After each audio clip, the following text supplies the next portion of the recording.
What's up YouTube community, Bernd here, welcome back to another video lesson. In this one we'll focus on music theory once again. One of the top voted topics on the lesson wish list on Patreon for this month is working with diminished and augmented sounds. So let's dive more into the use of diminished sounds in this lesson and check out how you can use this dissonant color for your own songwriting.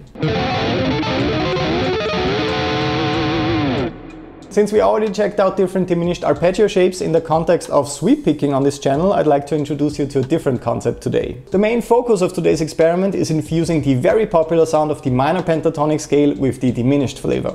Before we start, make sure to subscribe to join this guitar community today. That way you can make sure to never miss another episode again and hopefully learn something new with every single video. With all that said, let's get started with today's experiment.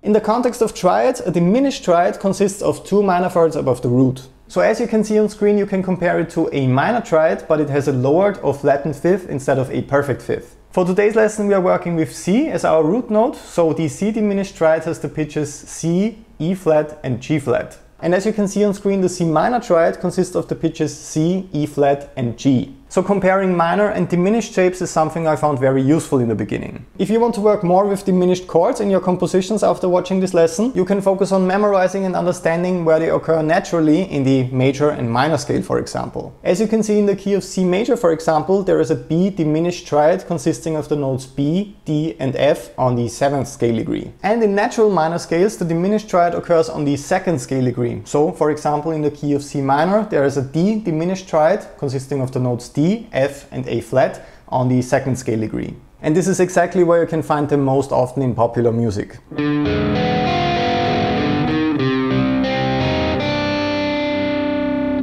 So that movement from D diminished to C minor already sounds pretty nice and much more musical than what you might have in mind when you think about diminished sounds. But I wonder what happens when we combine the most popular rock scale ever, the minor pentatonic scale, with the diminished sound. So let's dive into that right now.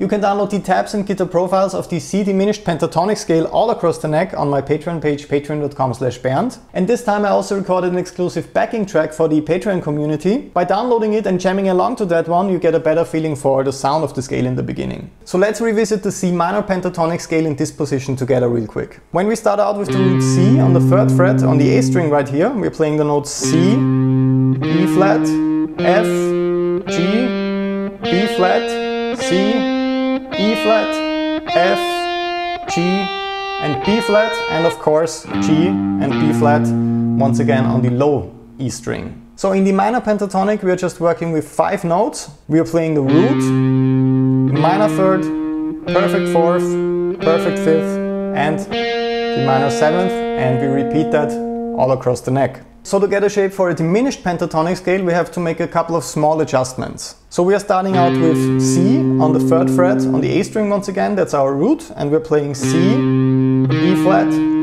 F, so nothing changes up to this point. But then we have to turn G into G flat. So C, E flat, F, G flat.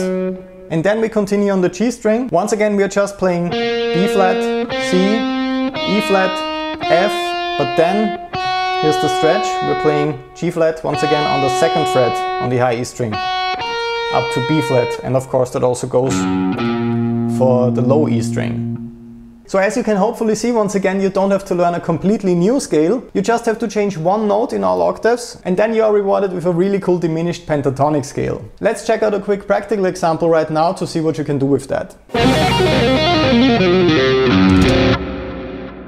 That sounds pretty cool to my ears, and I will definitely work with this approach more often from now on. Whenever I have to play over diminished chords in a rock and metal context, I'm always very tempted to use the same arpeggio shapes, since I can just move them symmetrically in minor thirds all across the neck. So having that cool diminished pentatonic approach ready whenever you are improvising or writing solos over diminished chords will add a lot of variety to your licks.